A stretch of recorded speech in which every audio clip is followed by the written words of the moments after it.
zona geográfica, doctor. Mm, a ver, poder administrativo. ¿Qué es el poder administrativo? Pues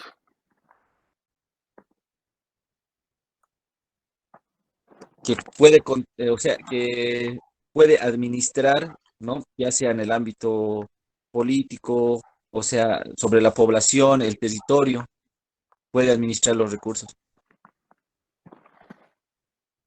administrar.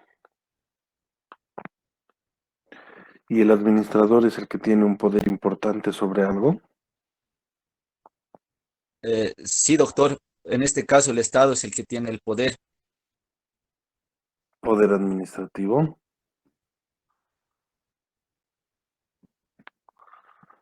A ver, ¿quién quiere complementar? Yo, doctor, Doctor, ay, perdón. Ya primero Corsino y después ya, la compañera. doctor, yo tengo un otro concepto, doctor. Todo Estado tiene una constitución. No puede existir, dice, ningún Estado sin un ordenamiento jurídico, sin un conjunto Espera. de normas. Espera. Con- ¿Perdón? A a ver. Tú dices que todo Estado debe tener constitución, Sí. porque todo Estado debe tener sistema jurídico. Ujú. Eso quiere decir que constitución y sistema jurídico se determinan mutuamente. Es decir, que no existe constitución sin sistema jurídico. ¿Eso es cierto? Sí, doctor. Sí. O sea, no existe ningún Estado que no tenga constitución. No. ¿No? A Sí. ver, a ver, me voy a Doctor. desasnar. Adelante, señorita. Sí, doctor. Bueno, su pregunta anterior era que era un Estado, ¿no? Y más o menos está entendido que el Estado es una institución donde se puede generar reglas en las cuales los ciudadanos tendríamos que vernos como integrantes, ¿no? Y de una para que nosotros podamos cumplir estas reglamentaciones que existen dentro de una constitución, para que el Estado pueda no, digamos, no sobrepasar los poderes que tiene. No he Es decir, entendido es bien. una institución generadora de reglas, el Estado. Ya, ahorita lo vamos a poner en la Doctor. pizarra. Antes de que alguien diga algo, estoy proyectando en la pantalla lo que acabo de buscar en YouTube, perdón, en Google. A ver, Corsi, ¿no puedes leer? ¿O tu vista te está fallando? Te lo voy a poner zoom. He puesto en el buscador Constitución Política del Estado de Inglaterra, porque tú me has dicho todos los países del mundo tienen constitución, o estoy equivocado. ¿Estás ahí o no estás, Corsino? Perdón, doctor, perdón. Estaba mi micrófono. Este es. Ya. Ok. ¿Decía, doctor, usted? Tú me has dicho que todos los países del mundo tienen constitución, ¿no ve? Sí, porque tengo un comentario, Ya, doctor, perdón, puedes déjeme leer. leerlo. Antes de eso, lee lo que está ahí, Ya. en la pizarra. Solo que, doctor, no lo veo. Estás mal de la vista, entonces te lo he puesto zoom también. ¿Alguien que No, se lo quiera leer? Ya, por favor, doctor, doctor, porque. Ya, adelante, la primera. a diferencia de muchas otras naciones, el Reino Unido no tiene ningún documento constitucional único. La Constitución tiene otras fuentes no escritas, que incluyen convenciones constitucionales parlamentarias, como se establece en el Sinemay, y prerrogativas reales. Es decir, hay una serie de documentos en el Estado inglés, hay una serie de documentos que son entre decretos de los reyes y ciertas convenciones de la Asamblea Legislativa. del Congreso británico. Y ese conjunto de documentos, pues, es el derecho constitucional inglés, pero constitución no tiene. Entonces, ¿cómo es esto, Corsino? ¿Inglaterra no es un Estado? Es un Estado, doctor. Y no tiene constitución, no entiendo entonces qué está pasando aquí. Ya, doctor, tengo un comentario, ¿puedo leerlo? Bueno, Ya, dice doctor, ¿qué le sucede a un país si funciona sin constitución? Bueno, la constitución nos da muchos derechos. Si no existiera, no tuviéramos derecho a la vida, a la libertad de culto, a la libertad del pensamiento, al voto, a la educación, a la salud, a la vida. No tendríamos todos estos derechos si no habría constitución en un Estado. Ahora, Inglaterra, bueno, o sea, perdón, Inglaterra no tiene derecho a la vida, no tiene derechos humanos, la Inglaterra, entonces. O sea, tiene, el único texto que puede contener derechos humanos es la Constitución. doctor. Yo creo que todos tenemos derecho a la vida, pero Inglaterra, no sé, debe tener otra forma de llevar su Estado, doctor. Bueno, no sabía esto, doctor. Ya, pero, a ver, he hecho una pregunta simple, ¿no ve? He hecho una pregunta simple y debería respondérseme de forma simple. A ver, voy a hacer lo mismo, pero con Israel. Doctor, A ver, justamente adelante. yo encontré de que Israel no tenía constitución, pero decía Ah, aquí una parte, dice, cuando Gran Bretaña conquistó Palestina en 1917, comprendió que le sería imposible imponer un sistema de leyes sin tomar en cuenta las reglas vigentes durante el periodo otomano anterior. Es decir, que si no tenían constitución, se regían en reglas que tenían como, vamos a decir, como leyes, ¿no? Se regían en eso antes de tener una constitución. Es decir, que quizás cuando un país no tiene una constitución, se rige en base a las reglas y leyes que tiene. bueno, te estás acercando un poco a la verdad. A ver, hace rato el Corsino decía que todo Estado, y está en la pizarra ahorita, todo Estado debe tener constitución, porque todo Estado debe tener un sistema jurídico. Bajo la misma lógica de la construcción del argumento, tendríamos que decir que toda constitución crea sistema jurídico. Es decir, no existe el sistema jurídico sin la constitución. No lo sé, Rick, parece falso, ¿no? Doctor, Parece que alguien nos está enseñando algo extraño. Adelante, tiene la palabra. buenos días, doctor. Bueno, para empezar debemos decir que el Estado, digamos, posee autoridad y potestad, ¿no? Para establecer normas. ¿Cuál es la Eh, diferencia entre y autoridad y potestad? la Es- autoridad sería que están regidos por un gobierno, ¿no? Es el poder que tiene. Ahora, la potestad sería el privilegio, más o menos, se referiría a eso, digamos, la no es lo mismo, potestad, o ¿no? sea, de poder gobernar. No sé, no sé. O sea, Ahora también cuando, debemos cuando, decir, ¿no? que el Estado comprende, digamos, si no hay sociedad, no hay Estado, digamos, ¿no? Tiene que tener también, a partir de ahí, tiene que haber población, ¿ya? Tiene que tener territorio, un territorio determinado, y bueno, lo que decía, el poder o gobierno. ya, El poder es uno de los elementos del Estado, compañero. Perdón que les interrumpa. Buenos días, doctor. Buenos días, compañeros. buenos días, Rejas. El Estado es, no recuerdo, yo le vi esto hace 2 años en derecho constitucional y se me acaba de recordar la perfección de la sociedad, doctor, a lo que recuerdo.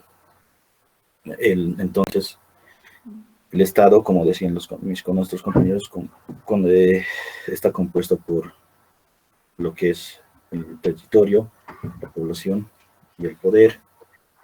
Entendido en esto, creo que hablaba la compañera sobre autoridades, sobre poder. El poder, según nuestra Constitución, y creo que sobre todo actualmente, reside en el pueblo.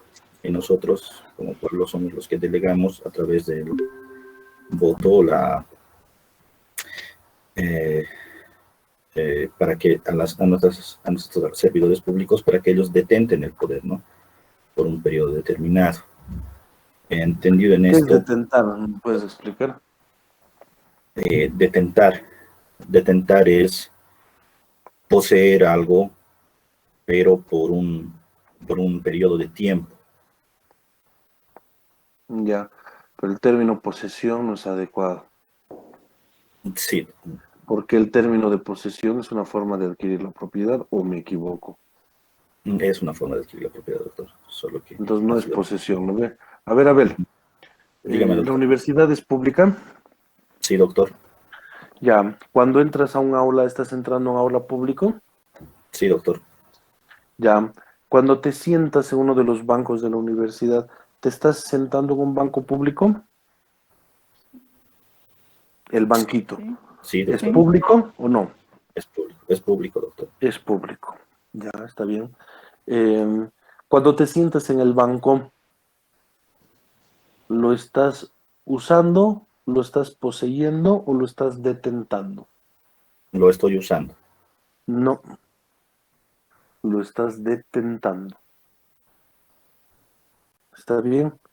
Ujú. El uso de las cosas que son públicas, pero uso momentáneo de esas cosas, ¿ya? Es más o menos así como el préstamo que el Estado le realiza al individuo de las cosas públicas. ¿Está bien? A eso se le llama detentación. No está en posesión, no está en uso formal. No te olvides, el uso está regulado por el Código Civil. Uso y habitación se llama. ¿Está bien? Sí, Así doctor. que esa figura se llama detentación. ¿Por qué? Porque las otras figuras del derecho civil son una puerta a la apertura de la propiedad.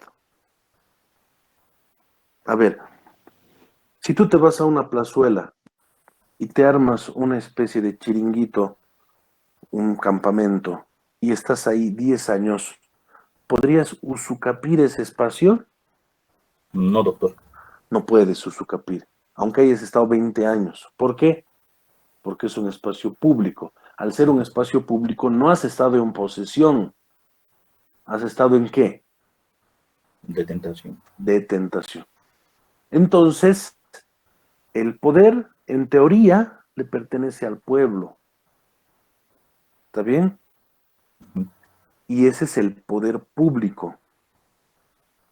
Y este poder público, el pueblo se lo presta al Estado, se lo presta al gobierno. ¿Está bien? Entonces, el Estado se dice está en detentación del poder porque está siendo beneficiado del préstamo momentáneo del poder del pueblo, pero el hecho de que esté detentando no le permite poderes de pertenencia más allá de lo que el préstamo del pueblo se lo ha hecho. Pero tienes toda la razón en lo siguiente. El Estado, primero, es un conjunto de elementos.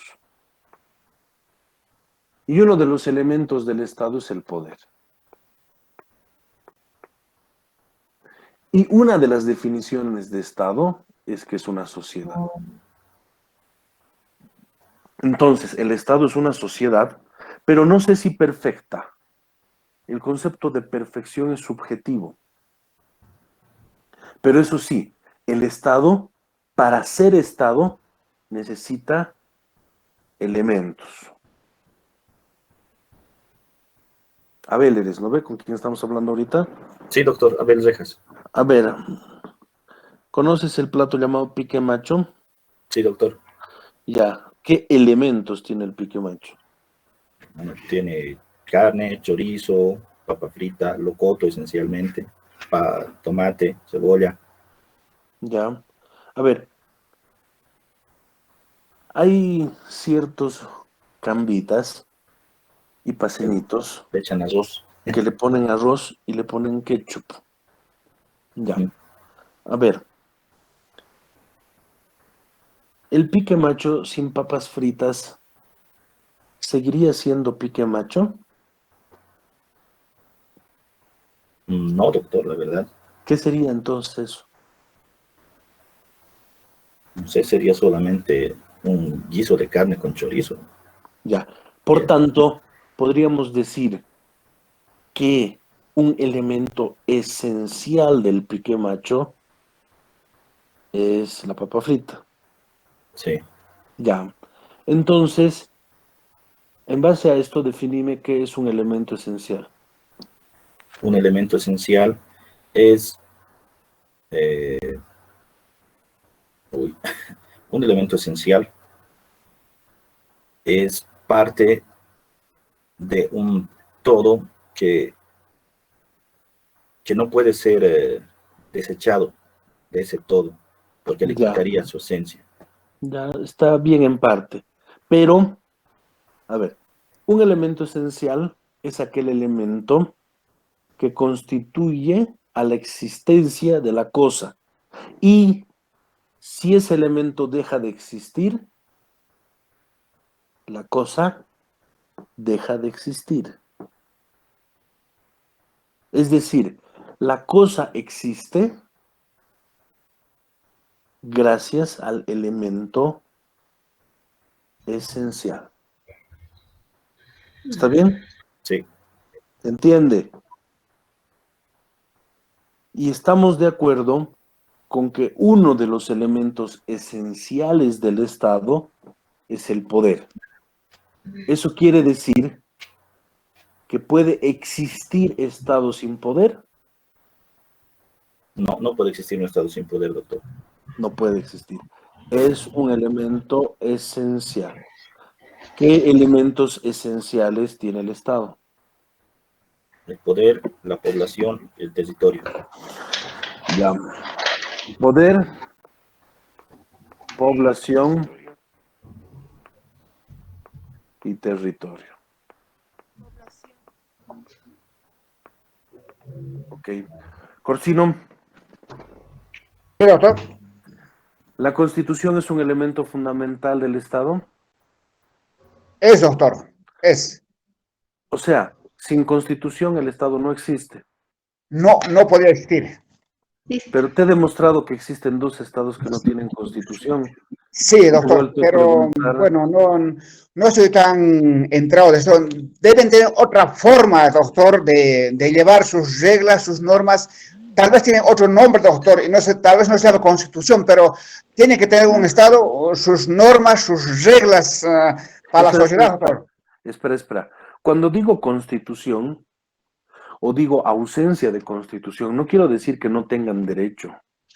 Es más, el Cucho Jordán en su libro, que han debido ustedes estudiar, dice que existen dos elementos del poder.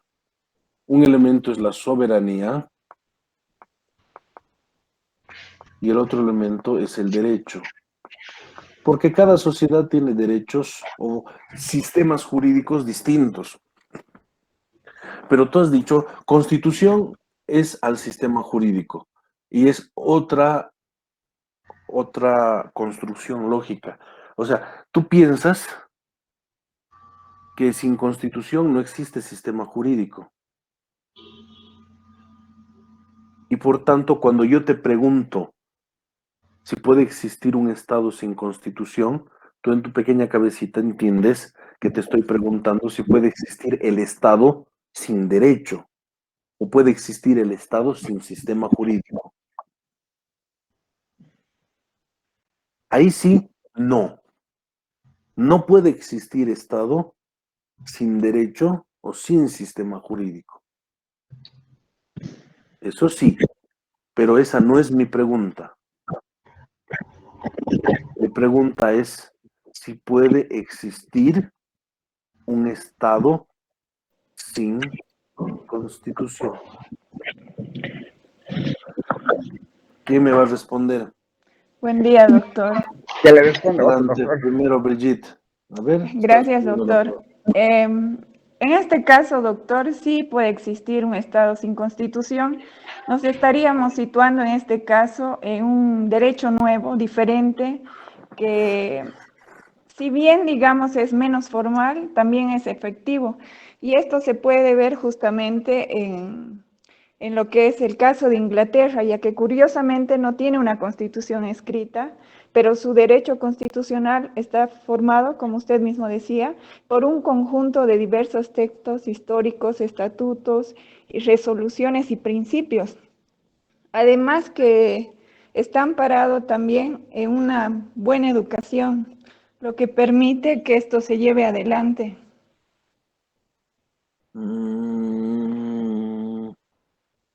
De acuerdo en parte, pero no en esencia. ¿Sabes por qué?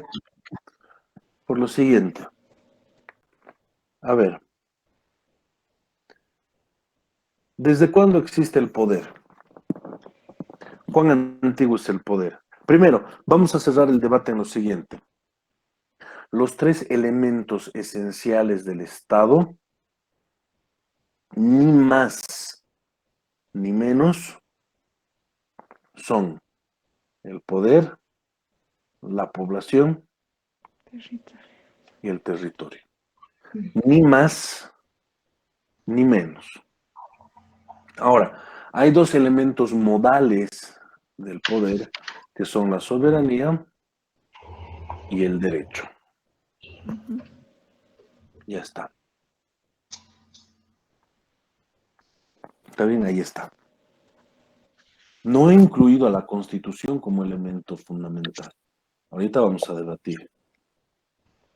Pero el derecho es un elemento modal.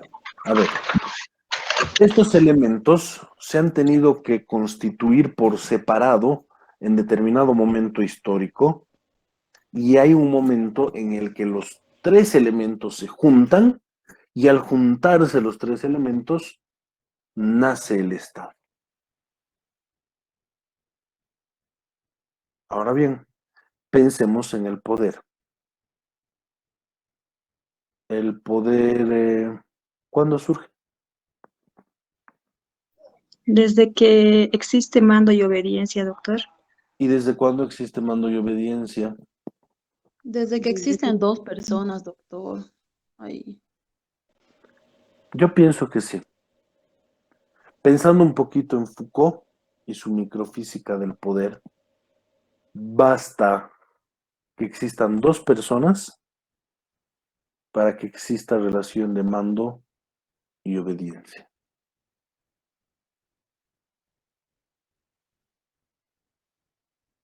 Ejemplo, Alfredo Patiño. Sí, doctor. Sí, doctor. ¿Tienes un amigo mandarina por ahí? Sí. Y hay una relación de mando y obediencia entre tu amigo el mandarinas y su novia la tóxica. Sí, ella le manda. ¿Qué le manda? Ella manda. Ella manda y él obedece. Sí. ¿Eso es poder o no? Sí, ella tiene poder sobre él. Exacto. Foucault dice que el poder está en todas las relaciones sociales. Obviamente hay más formas complejas de poder y hay formas más simples de poder. Pero la forma esencial del poder, que es una relación de mando y obediencia, pues basta que existan dos personas para que se dé. Y después viene la familia. Y en una familia hay relación de mando y obediencia. Sí, doctor. Sí, doctor. Hay. Y cuando se complejiza la familia y se convierte en una tribu, en una gen, en una land, en un ayllu, ¿También hay relación de mando y obediencia? Sí, doctor. Sí, doctor. Sí, es una complejidad ya social. Eso, por ejemplo, está en el libro de Engels, El origen de la familia, el Estado y la propiedad privada. Y se puede seguir complejizando la sociedad y pasar a constituirse en ciudades, republiquetas y después Estado. Y todavía sigue existiendo una relación de mando y obediencia. Por tanto, el poder existe desde que existen las personas. Población. ¿Qué es la población y desde cuándo existe?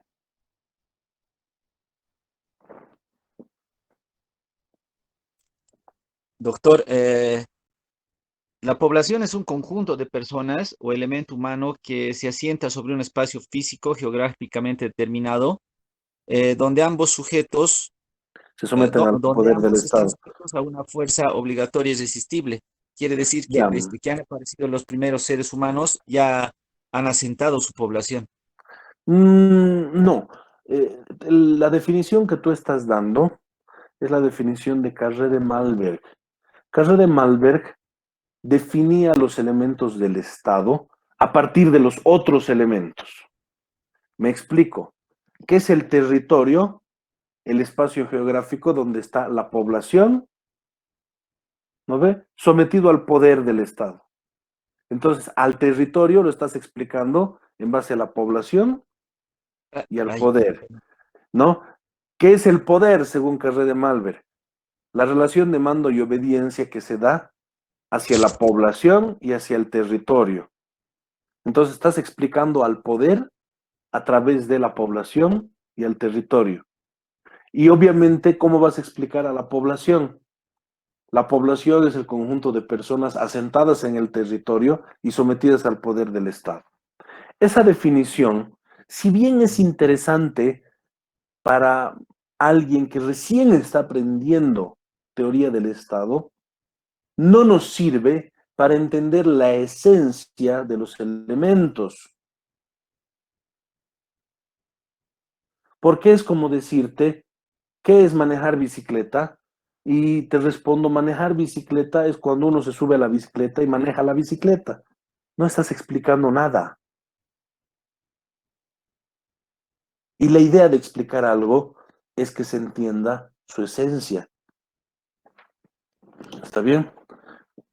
Pero no te culpo porque seguramente el Brian, que ha sido tu docente, pues te ha explicado la definición de Carré de Malberg y ya está. Pero profundizaremos un poquito más. No nos quedaremos con las definiciones básicas. Cuando uno entiende las cosas más allá de memorizarlas, pues va a mejorar. Si te das cuenta, el poder lo hemos explicado hace rato, pero fuera de la población y del territorio. Y cuando explique el concepto de territorio me van a entender bien. Mientras tanto, pues el poder es una relación de mando y obediencia que existe desde que existen las personas. La población, más allá de la población de Carré de Malberg, la población es un conjunto de personas. Pero ¿qué diferencia hay entre las personas? Entre las personas y la población.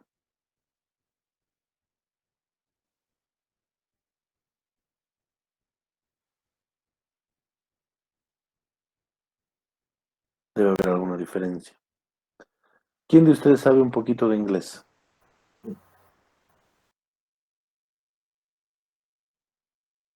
Un poquito de inglés.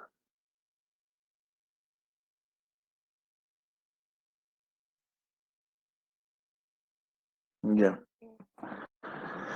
Ya. Vos estás en el grupo B. ¿Quién eres? A ver, el grupo B. Ya, Patricia, buen día. Bueno, voy a poner en la pizarra. Me lo vas a traducir esto.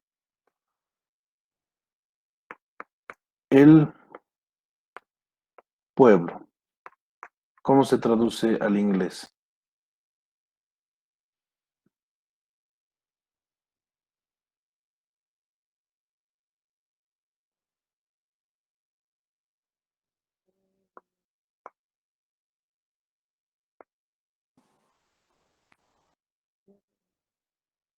Está en esta pequeña partecita, está en el dólar.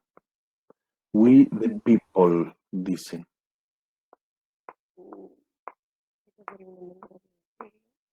Ya. En realidad, como se traduce literalmente, el pueblo es the people. Pero ¿cómo traduces the people al español? Las personas. Pero raro, ¿no?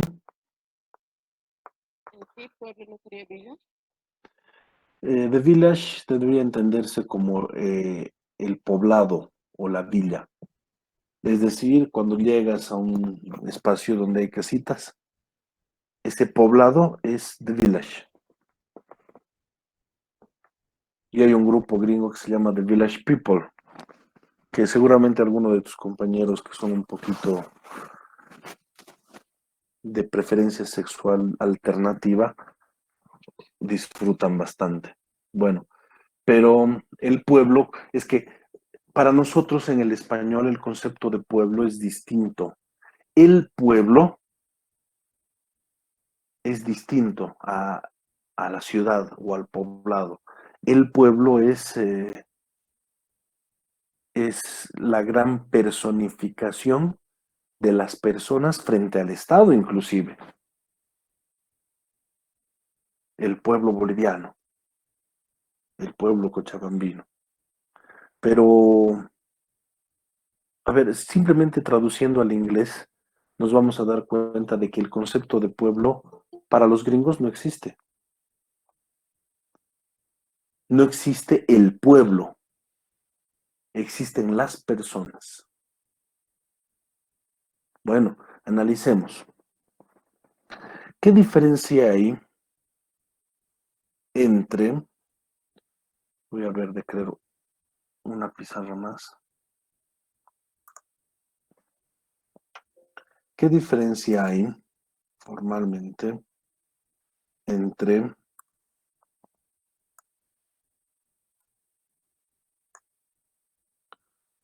un ser humano, una persona y un ciudadano?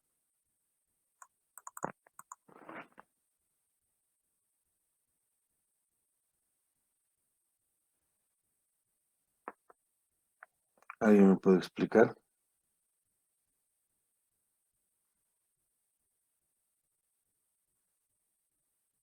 ¿Qué diferencia hay entre un ser humano,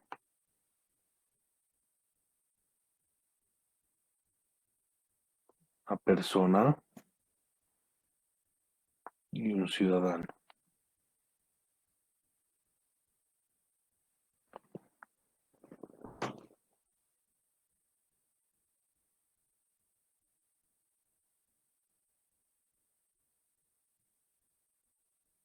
¿Cómo es? ¿Nadie me va a explicar?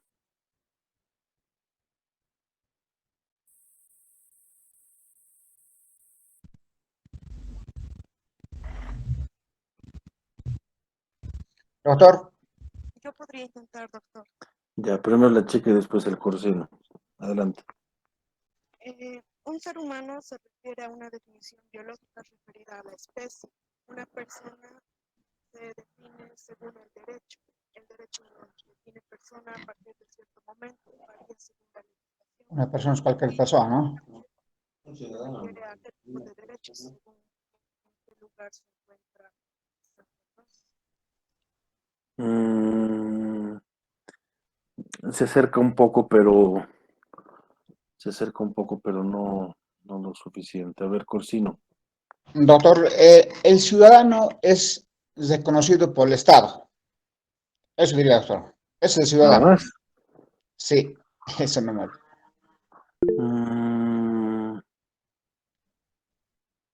Surma Centella, salite nomás. A ver, alguien que quiera complementar.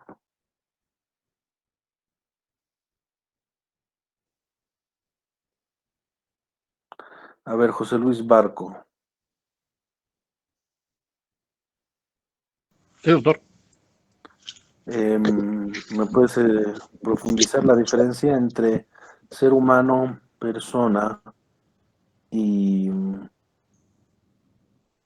ciudadano? Claro, el ser humano es el concepto general de una persona que nace, crece y se reproduce. Del otro es el ciudadano, por ejemplo, es aquella persona que tiene derechos y obligaciones. Ese es el concepto más preciso. Sí, adelante. Ya, yo creo que el ser humano hay que entenderlo como un individuo, es decir, un conjunto de sistemas y demás, explicado desde el ámbito biológico. Ahora, una persona es un individuo, pero que es capaz de tener derechos y obligaciones. Derechos y obligaciones. Y el otro concepto era El de ciudadano. el ciudadano, que esté reconocido por el Estado. Ahí tu definición se parece a la del Corsino, pero hay cosas que arreglar. A ver, les explico. Voy a explicar preguntándole a la Katia Ninoska. ¿Estás ahí?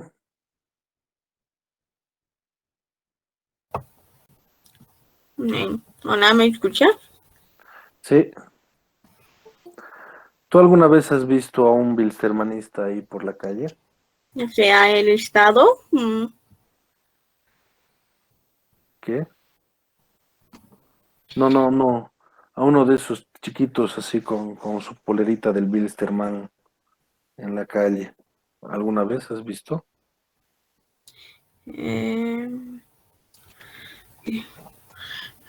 La política.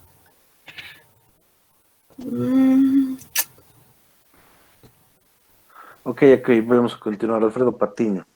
¿Tú has visto algún bilstermanista por la calle? Sí, doctor. Ok.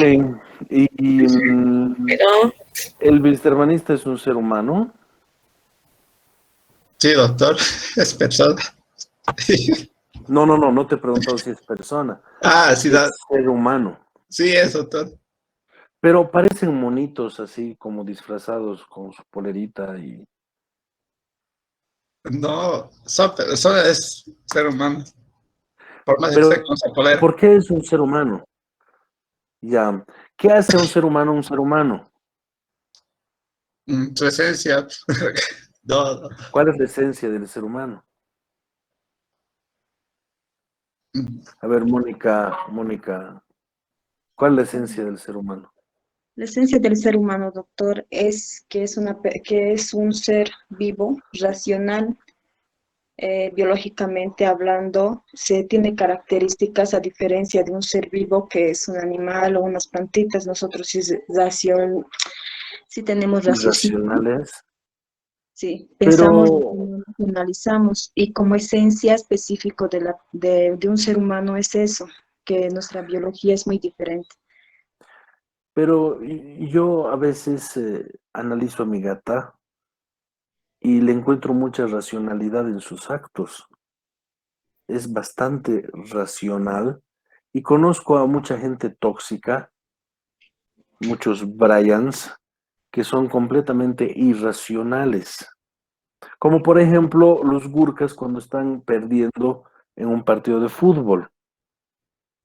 Por tanto, la racionalidad no parece ser una característica fundamental de la humanidad o del ser humano, Si fuéramos racionales, no estuviéramos depredando el planeta, haciendo que prácticamente la extinción sea un fin indefectible.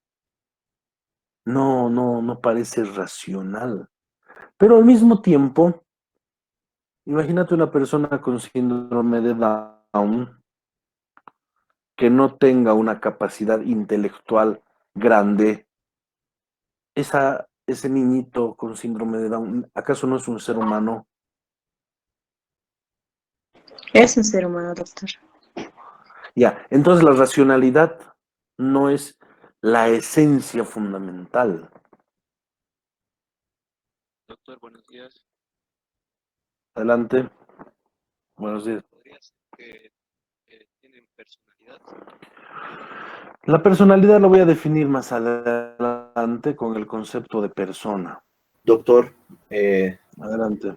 el ser humano es el que pertenece a la especie de los Homo sapiens. Yo lo estoy viendo así un poco más pesado el concepto, porque para no tocar los Puede temas ser, de sí. personas y ciudadanos y tampoco tocar el tema del raciocinio. Entonces, bien, quitando todos esos elementos mencionados por los compañeros, yo lo pongo simplemente como el que pertenece a la especie del Homo sapiens.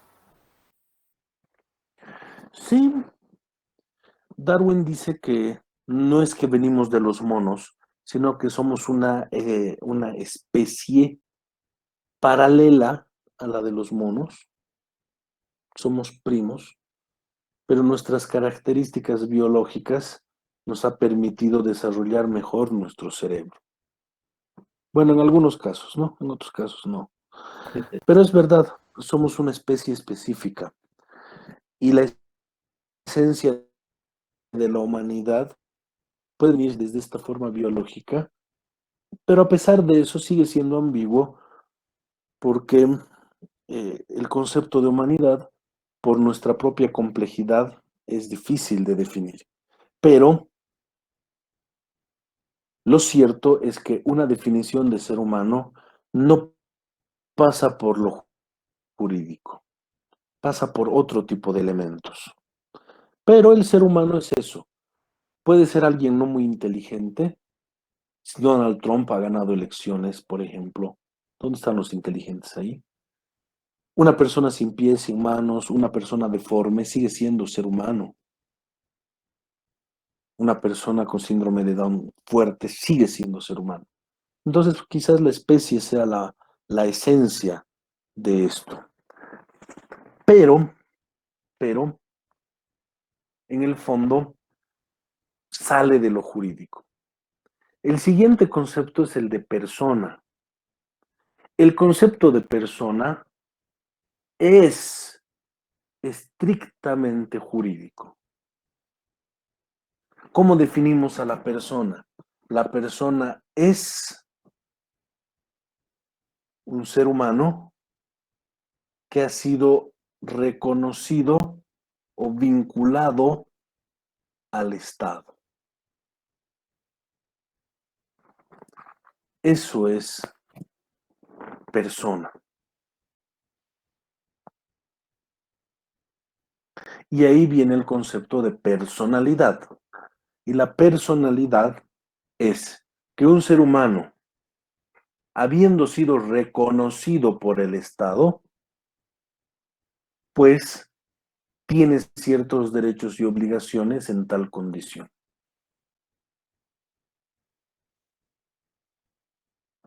Y aquí debo hacer referencia a la esencia del concepto de sociedad.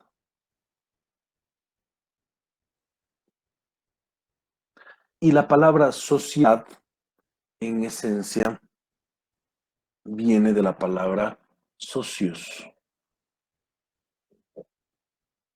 Es decir, un grupo de individuos que han decidido agruparse.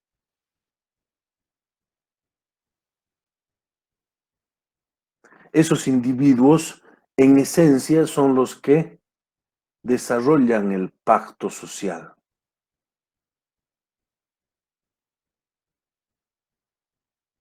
Los individuos estos seres humanos han decidido convertirse en socios. Esa es la cuestión. Y cuando deciden convertirse en socios, pues hay una membresía de la sociedad. ¿No ve? Primero viene el reconocimiento al individuo y ese reconocimiento se llama personalidad. Pero,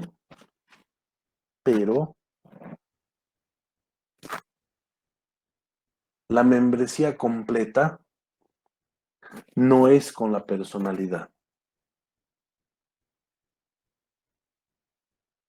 La membresía completa se la adquiere con la ciudadanía.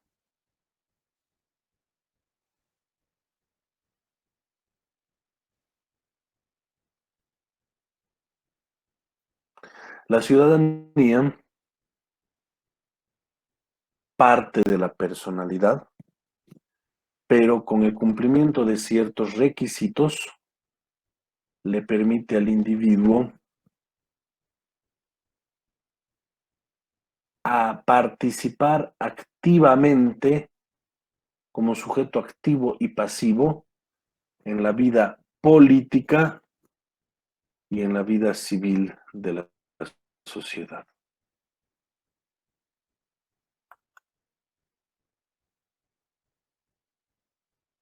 ¿Está bien?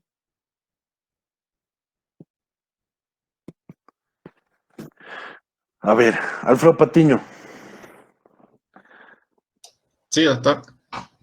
¿Tienes o hijitos o sobrinitos así chiquititos, así de 1, 5, 8 años, algo así? No, no tengo. Son mayores ya, sobrinos. Ni sobrinos chiquititos, ni nada. No. Ya. Pero imagínate que estás caminando por la calle y te encuentras con un chiquito de 5 años. ¿Es un ser humano? Sí, es un ser humano porque pertenece a una especie, como usted dijo. Ya. Hombre. ¿Y si tuviese su polera del Bilster? Sí, es un ser humano. Ya. Segunda pregunta. ¿Ese chiquito de 5 años es persona? Persona. Sí, sí, es una Bueno, persona. pero no te consta. Pero tendrías que suponer. Sí. ¿Cómo te constaría que es persona?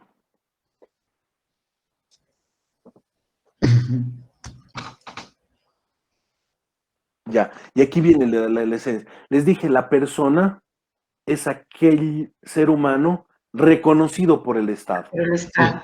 ¿No ve? Entonces, ¿qué necesita un ser humano para ser persona? Certificado de nacimiento y o carnet de identidad.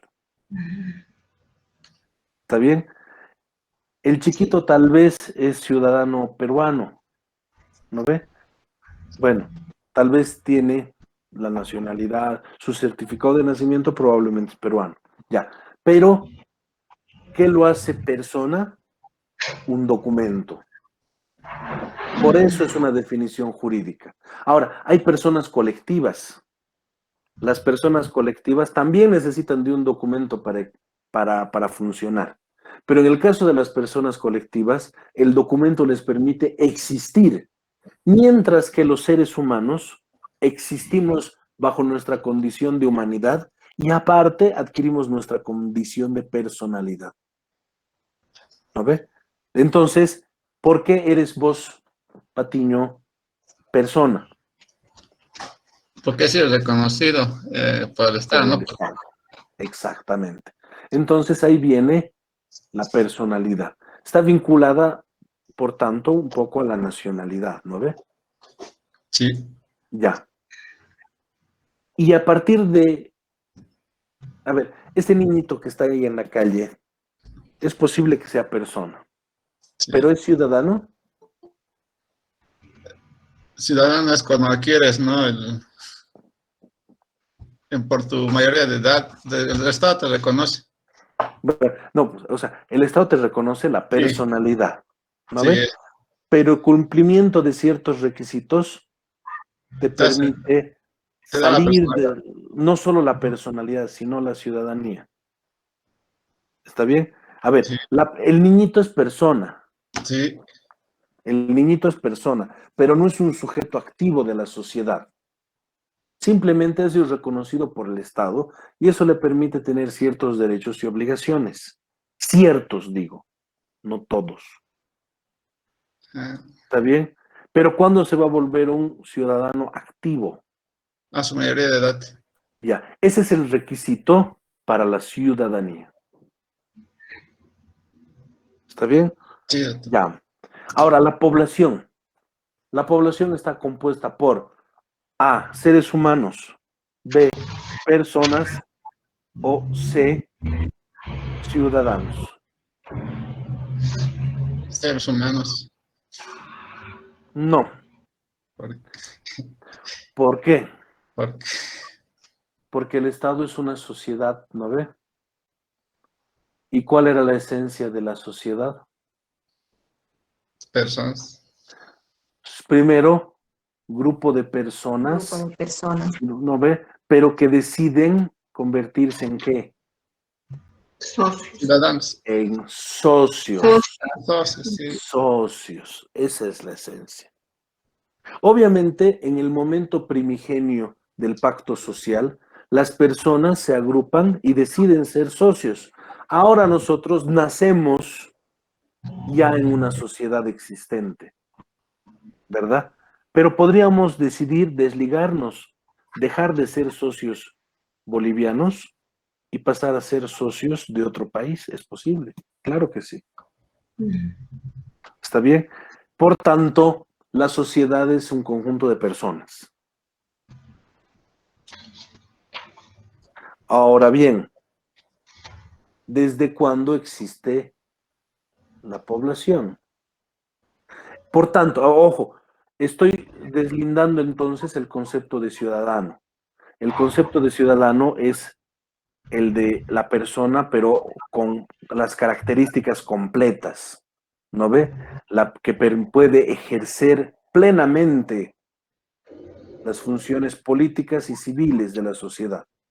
Pero les estoy diciendo que la población no son los ciudadanos, son las personas. Ya, ¿desde cuándo existe esto?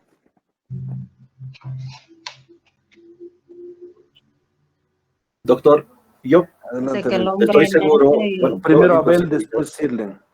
puedo decir con seguridad, doctor, que la población existe desde que, desde que la sociedad se ha asentado en un territorio y ha tenido que empezar a saber, ha tenido, o sea, los líderes han tenido que ver cuánta gente tienen, cuánta es su población. Es de ahí, a partir de la, de la, del asentamiento de la sociedad, es de donde nace la población. No lo sé, Rick, porque, a ver, cuando los hebreos han salido de Egipto y han ido hasta Jerusalén, pues eran un pueblo nómada, hasta 40 años, y seguían siendo un pueblo. Pero ahorita vamos a ver eso. Sirlen. Doctor, empieza cuando, desde que el hombre nace, y bueno, empieza a reproducirse, ¿no? Ahí es donde empieza a poblar. Sí, pero no estamos hablando de poblar en el sentido de la proliferación de la plaga humana en el mundo, ¿no? Sino estamos hablando de la población en el sentido de personas. A ver. Doctor, Adelante. según lo que he explicado, entonces la población existe desde que los hombres deciden vivir en una sociedad, convertirse en socios. Ya está muy bien.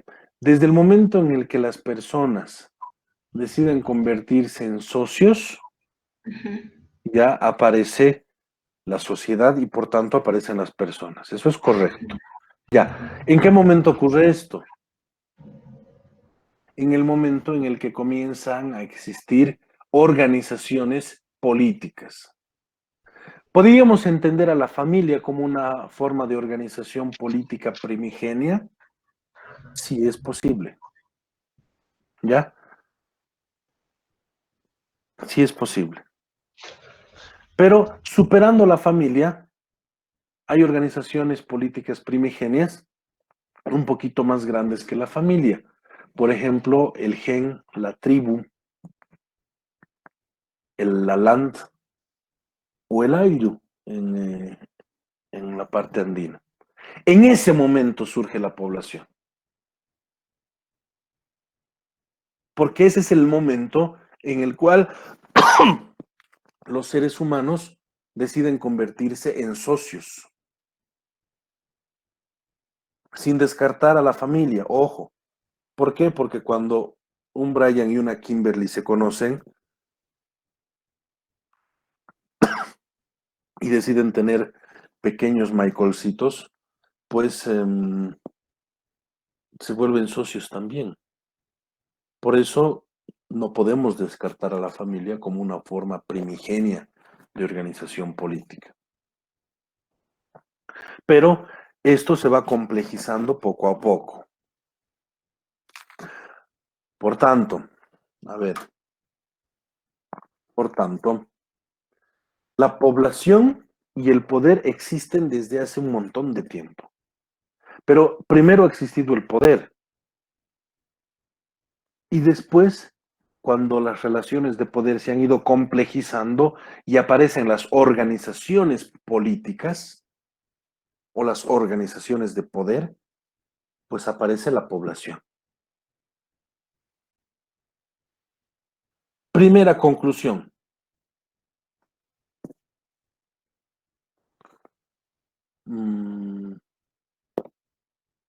A ver, Kiebel García. Sí, doctor.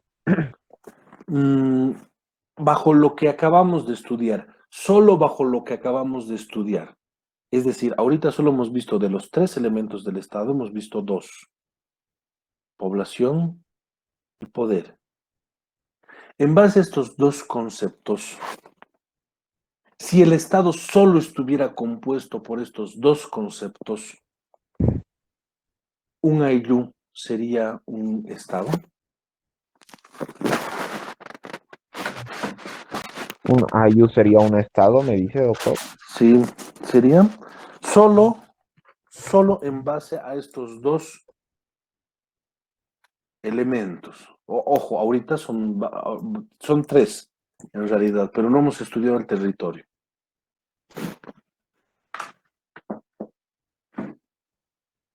Yo digo que sí sería, ¿no?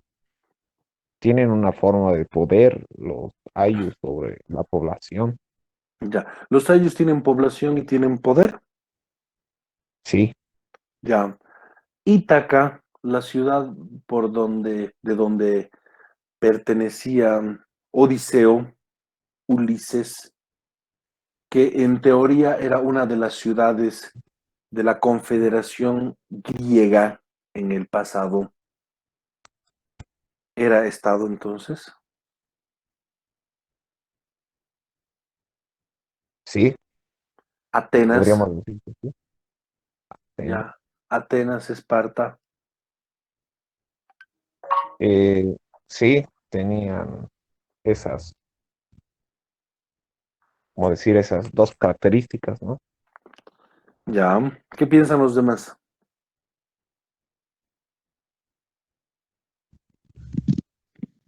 A ver, Egidio.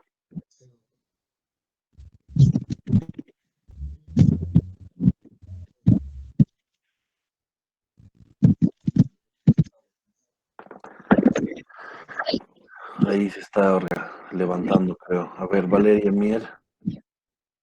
Sí, doctor, buen día. Buen día.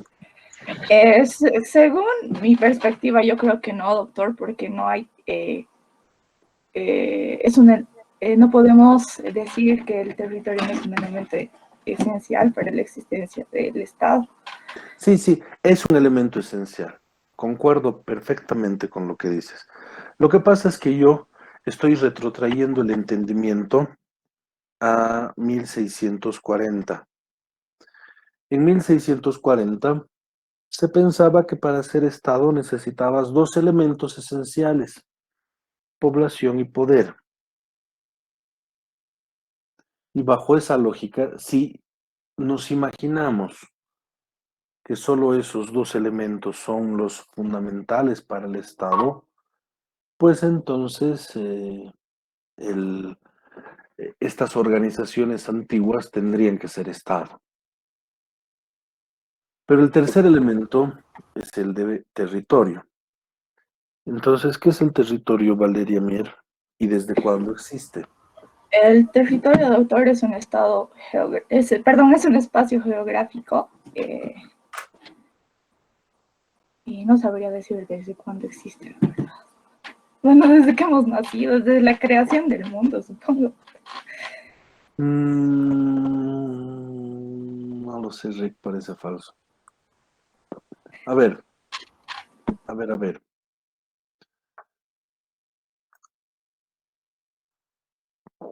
Vamos a poner en la pizarra el mapa de Europa. A ver,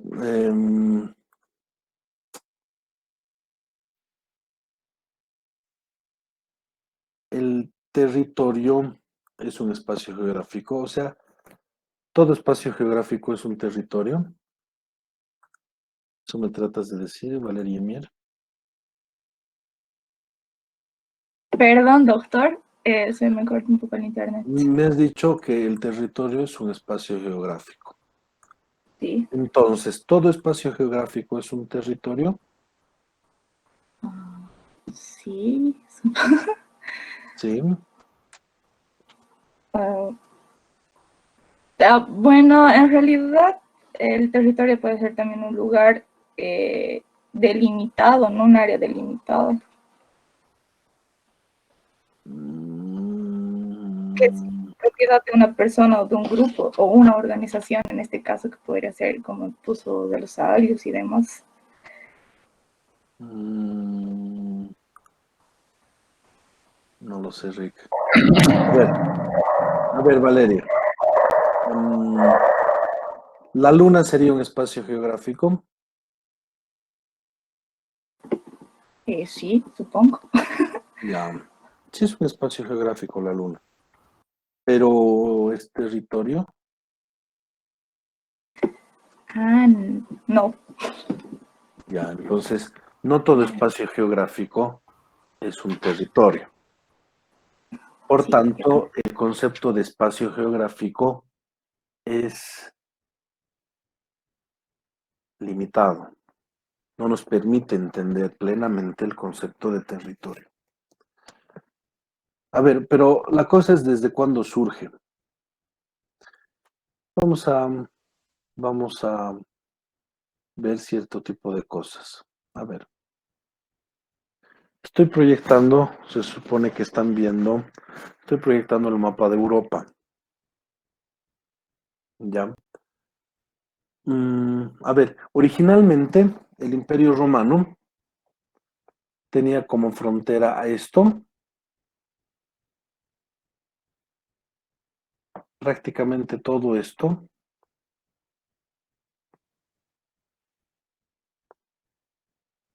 abarcaba prácticamente todo esto, y el norte del África. ¿Está bien? O inclusive más, ha llegado a extenderse hasta por acá más o menos.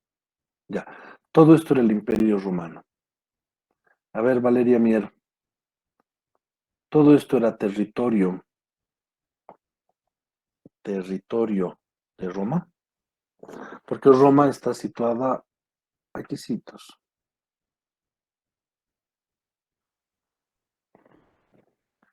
¿Cómo es? Todo ese espacio geográfico que era de dominio de los romanos, ¿era territorio de Roma?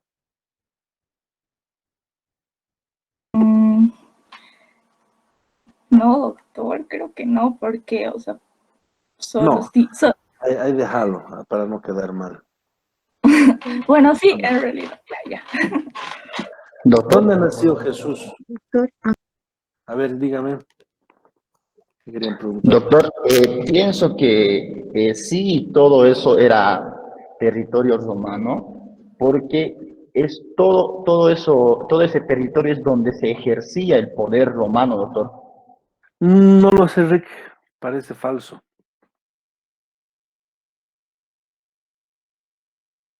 Y les voy a decir por qué. A ver. Aquí está Siracusa en el mapita. Estoy poniendo con negro. Jerusalén está más abajo. Ya en la conjunción entre el África y el cercano oriente. Jesús ha nacido en Belén, que está ahí cerquita de Jerusalén. En teoría, era parte del dominio de Roma, ¿no ve?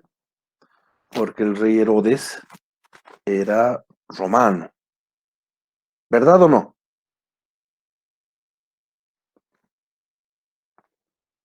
¿Verdad o no? Sí, doctor. Ya, entonces Jesús era romano.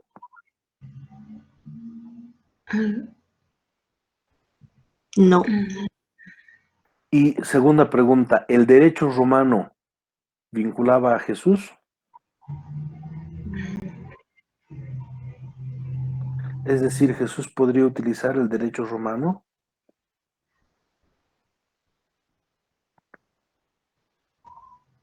¿Qué dice?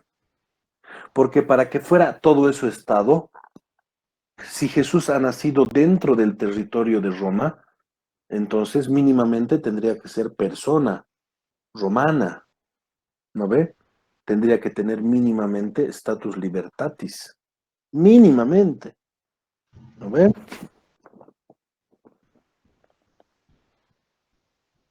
¿Sí es cierto? ¿Era romano? ¿Qué dice?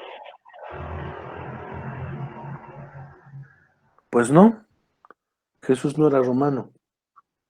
Pero una cosa más, ¿cuál era el alcance del derecho romano? El derecho romano regía todo el territorio de Roma.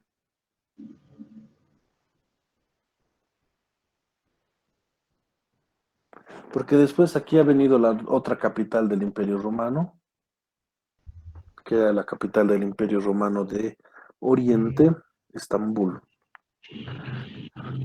Pero el derecho romano regía todo el territorio romano. ¿Qué dice? Pues no. El derecho romano regía solamente las fronteras de la ciudad de Roma. Cada una de las ciudades que estaban en el Imperio Romano, cada una de las ciudades tenía su propia organización política, es decir, algunos elegían tener forma republicana, otros elegían tener una forma monárquica.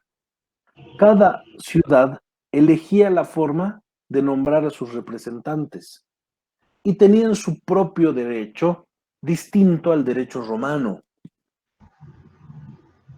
Entonces, ¿qué le beneficiaba a Roma ese territorio extenso? Primero, las riquezas que se generaban dentro del territorio iban a Roma.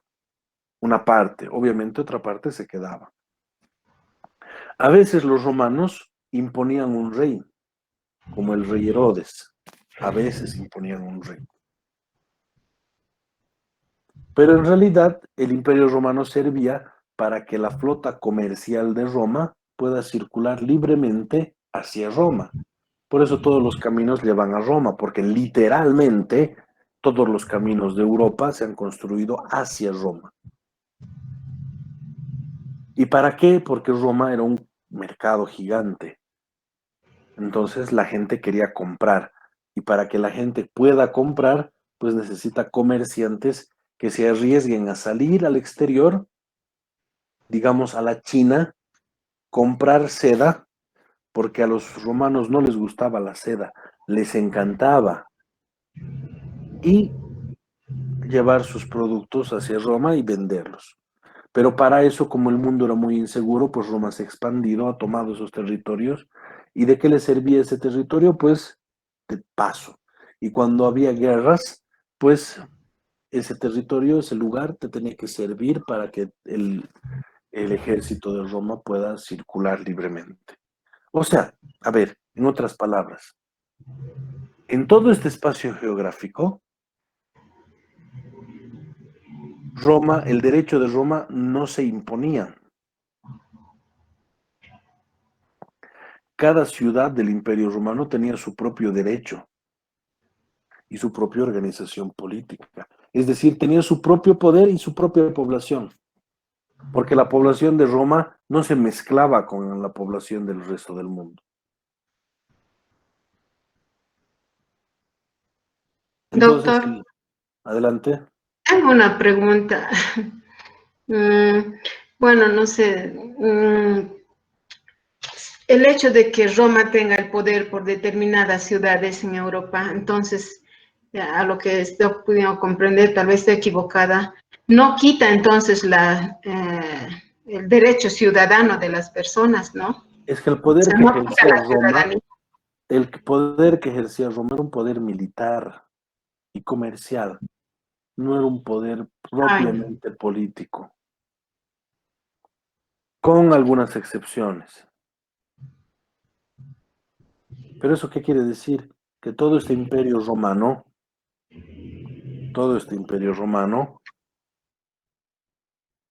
no era un estado. Tenía poder y tenía población, pero este poder y esta población se circunscribía a los límites de Roma, aquí adentrito. Por eso Roma era una ciudad-estado, y Atenas era una ciudad-estado, y Siracusa era una ciudad-estado. Y el imperio, gran imperio romano, era una coalición de ciudades-estado.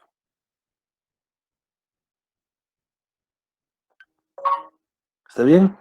¿Está claro? ¿Qué era Roma entonces? Una coalición de ciudades-estado, doctor. Una coalición de ciudades-estado. Pero no era un estado. ¿Cuándo aparece el concepto de territorio? Voy a borrar esto.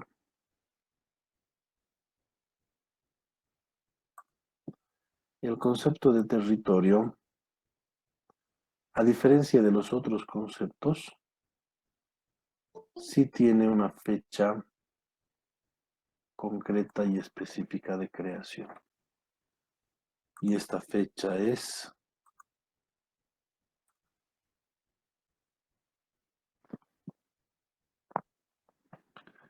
1648. ¿Qué ha ocurrido en 1648?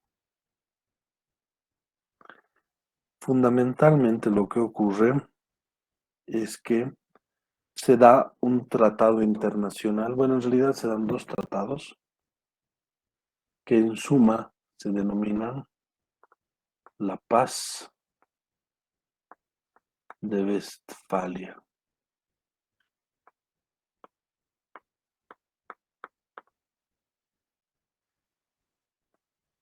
¿Qué es la Paz de Westfalia?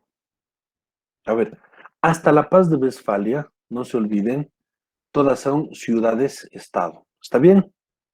Todas son ciudades-estado. Pero resulta que la Paz de Westfalia es el primer tratado que establece fronteras territoriales, delimitando el espacio geográfico que va a estar sometido al poder de una organización política. ¿Qué fronteras establece la Paz de Westfalia? La frontera entre Francia y España, la frontera entre Francia y el territorio que en su momento fue el Sacro Imperio Romano Germánico, que era más o menos esto, y el territorio entre España y los Países Bajos españoles. Por si acaso, los Países Bajos, lo que ustedes llaman Holanda, algunas partes de ese territorio le pertenecían a los españoles. Así que, ¿qué ha hecho la Paz de Westfalia? Primer tratado. El primer tratado establece la frontera entre el Sacro Imperio Romano Germánico y Francia y España. Y el segundo tratado, pues una frontera entre entre España y los Países Bajos españoles. ¿Qué ha hecho Pero? Fíjense, ha establecido fronteras. ¿Qué quiere decir esto? Digamos, aquí en los Alpes, en la punta de los Alpes, antes de la Paz de Westfalia, la punta de los Alpes estaban sometidos al derecho de algún estado. ¿Qué dicen? ¿Sí o no?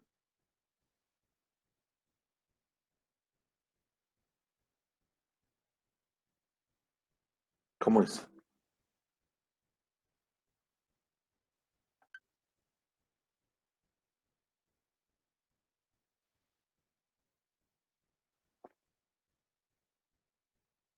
¿Cómo es? ¿Están ahí o no están ahí?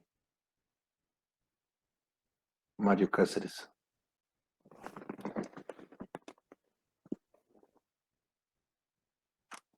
¿Estás ahí o no estás ahí, Mario Cáceres? Buenos días, doctor. Sí, bueno, Buenos días. estoy yendo a trabajo justamente en movilidad, doctor, pero Ya. escuchando la clase. En el pasado, la punta de los Alpes estaba sometido al poder de algún estado. ¿Al Estado chino?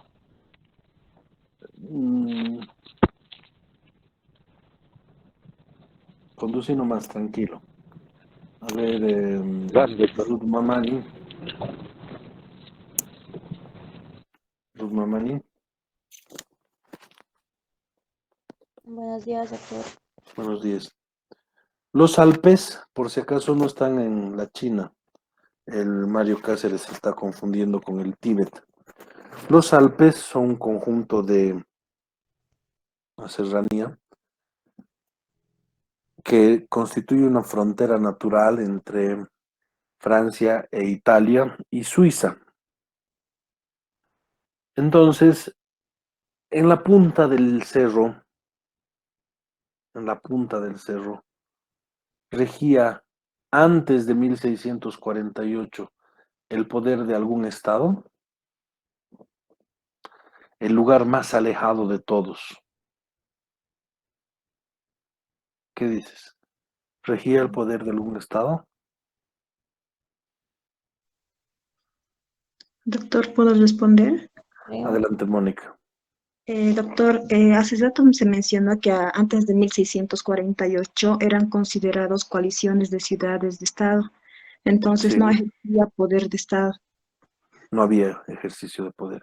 ¿Por qué? Porque las ciudades-estado tenían un límite de su poder y ese límite era la frontera de la ciudad. Por tanto, la punta del cerro era territorio de nadie, lo que genéricamente llamaban res nullius. Pero a partir de 1648, cuando se establecen las fronteras, aquí aparece recién el concepto de territorio. Es decir, la Paz de Westfalia crea el concepto de territorio al establecer fronteras geográficas delimitadas por el ejercicio del poder de organizaciones políticas.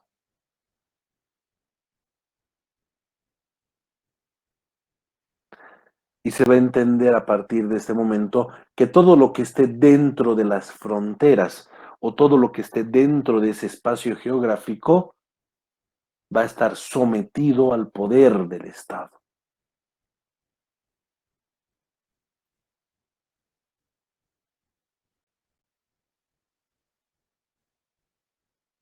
Por tanto, ¿qué año aparece el concepto de territorio, Alfredo Patiño? 1648. 1648. Por tanto, a ver, vuelvo a la pizarra. ¿Qué organizaciones políticas existían aquí? Estamos hablando de España, de Francia. Aquí está el Sacro Imperio Romano Germánico, pero estamos hablando en el fondo de Italia. Países Bajos. Y más adelante, como se han generado fronteras aquí entre Francia e Italia al norte, pues eso ha permitido que antes habían pueblitos aquí, pueblos germánicos, y eso ha permitido que estos pueblos también establezcan entre sí sus propias fronteras.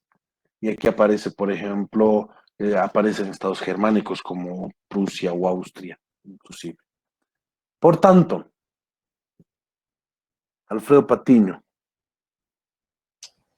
Sí, doctor. ¿Cuándo, por primera vez en la historia, aparece el Estado? En 1648. ¿Por qué? Porque ahí se ha delimitado el territorio a partir de las fronteras geográficas, ¿no? Que había. O que Pero es incompleto. Hasta 1648 solo existían dos elementos. Sí, la Estado. Población y Poder. poder. Sí. Pero a partir de 1648 aparece el tercer elemento fundamental llamado territorio. Ya, y en este territorio existe Francia, existe España y existe Italia claramente delimitados. Pregunta entonces, ¿Francia en 1648 es un estado? Ese año, después del tratado. Después de la paz de Westfalia, 1648, ¿es un estado? Sí. Ya. Pero, ¿de qué año es la primera constitución de Francia? 1600. No es 1600. 1700. Más 63. No. ¿Cuándo era? No, 89. Fíjate, es facilito. 7, 8, 9. El año de la Revolución Francesa. Después de la Revolución Francesa. O sea, a ver. Alfredo Patiño, ¿cuánto es 1689 menos 1648? No.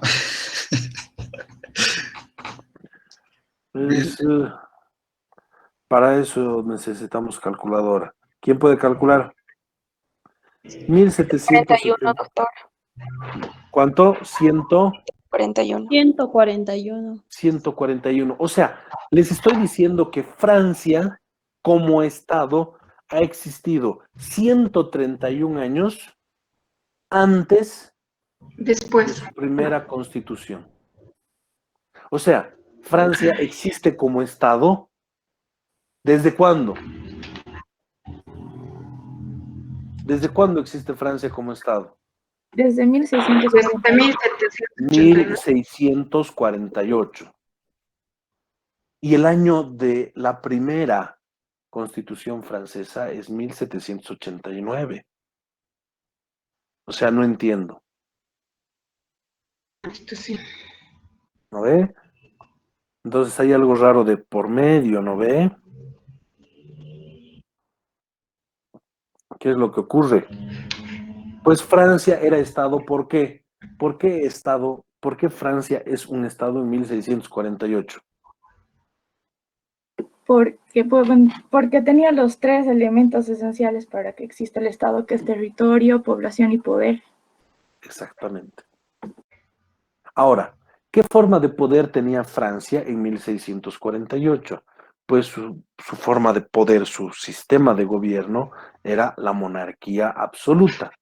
Y lo que ocurre con la Revolución Francesa no es que crean al Estado francés, lo que hacen es cambiar el sistema de gobierno a la Primera República Francesa.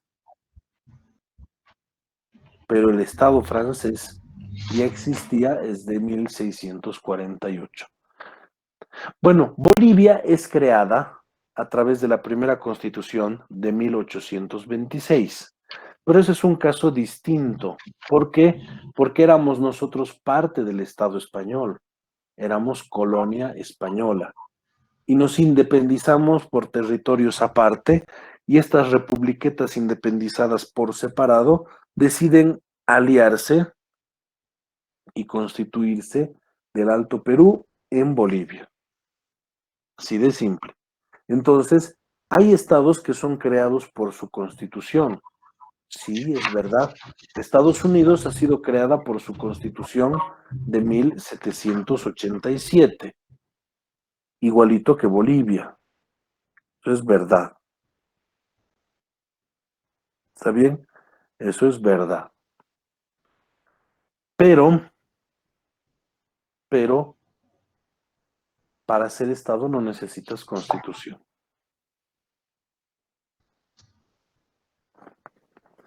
A ver, continuamos con esto. A ver. Les decía que formalmente,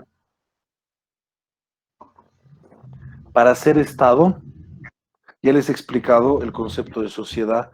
El Estado es una sociedad, pero que tiene poder, población y territorio. Y no necesita constitución, pero sí necesita derecho. A ver, ¿por qué? ¿Para qué es la Constitución? Y aquí voy a citar autores para los que no me crean. Giovanni Sartori, en un libro que se llama Ingeniería Constitucional Comparada, Sartori dice: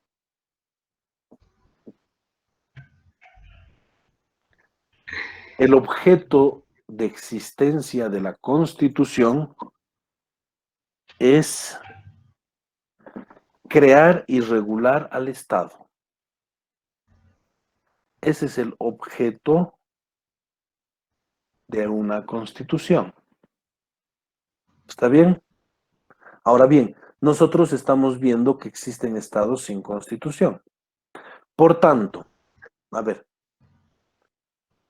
¿existe Constitución sin Estado?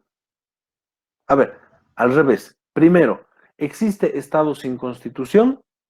Ya tenemos la respuesta a eso. Sí, doctor. Sí existe el Estado sin Constitución, pero la esencia de la Constitución es regular al Estado. En ese entendimiento, ¿existe Constitución sin Estado? No. No, doctor. No puede, porque la esencia de la Constitución es el Estado. El objeto fundamental de la Constitución es el Estado. Ahora, hay una ideología que se llama constitucionalismo liberal, y esta ideología dice: pero no solo queremos que la Constitución se ocupe del Estado.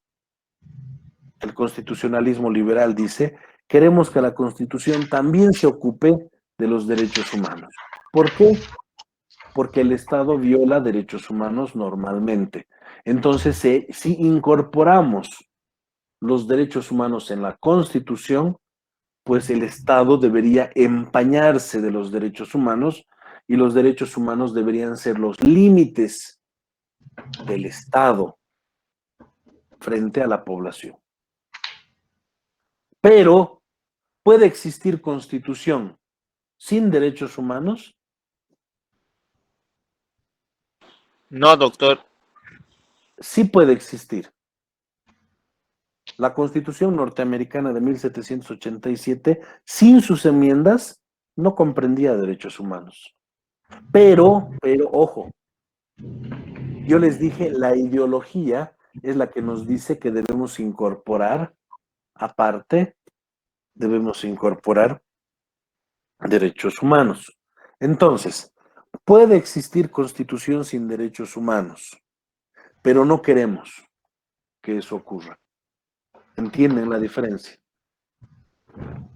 No queremos formalmente que eso ocurra. ¿Está claro hasta aquí? Sí, doctor. Sí, doctor. No habían avanzado antes el concepto de paz de Westfalia, ¿verdad? Nunca. No. No. No, doctor. Lo que pasa es que es muy cómodo explicar al territorio a partir de la población y el poder, como hacía Carré de Malberg, ¿no? ¿Está bien? Bueno, mañana vamos a tener una actividad asincrónica. ¿Qué quiere decir esto? Que voy a colgar unas instrucciones en el Classroom y ustedes van a tener que resolver esas cuestiones que les voy a plantear en el Classroom. ¿Está bien? Así que pueden comenzar un poquito más tarde seguramente, pero la hora de presentación definitiva de esas actividades es 9:30. ¿Está bien? Así que ahí hay una hora muerta para la presentación. Si lo puedes presentar antes y librarte del asunto, obviamente mucho mejor. ¿Está bien? Entonces la actividad se va a habilitar desde las 6:30 hasta las 9:30. Va a estar programada y planificada. Eso vamos a hacer mañana y el lunes avanzamos materia. ¿Está bien? Está bien. Está bien, doctor. Está bien, doctor. Doctor, nos va a pasar también esta clase grabada, ¿no? Todas las clases las grabo. O sea, no es necesario que me recuerden clase por clase, porque todas las grabo. Está bien, doctor, gracias. Muy bien, señores. Nos vemos mañana. Sean felices. Hasta luego. Hasta luego. Hasta luego. Hasta mañana, doctor. Hasta mañana. Mañana.